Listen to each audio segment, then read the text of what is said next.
both from Hot Jet. We're going to do a little outtake with my man Carlos here from New Mexico, city of...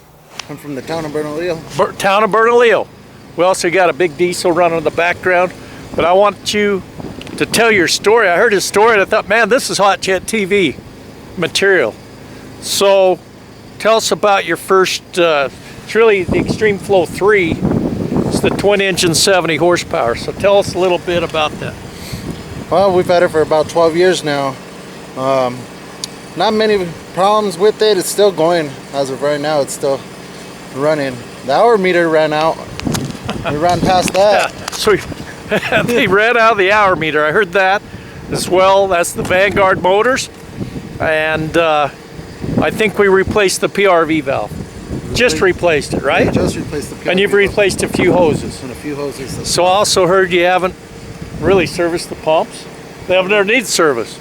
That's called bulletproof engineering. This is the new unit. What do you think of the new unit?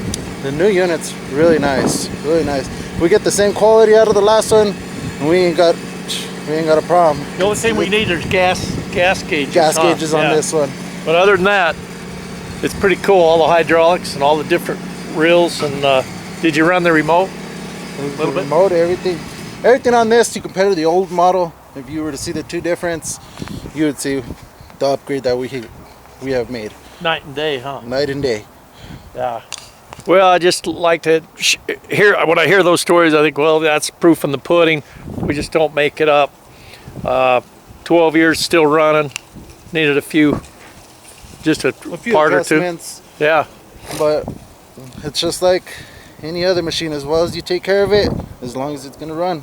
Yeah. Well, thanks. Give us a call if you got questions. Depending on what size lines from 2 to 36 inch. We can help you. Cold or hot water. Take care. Thank you.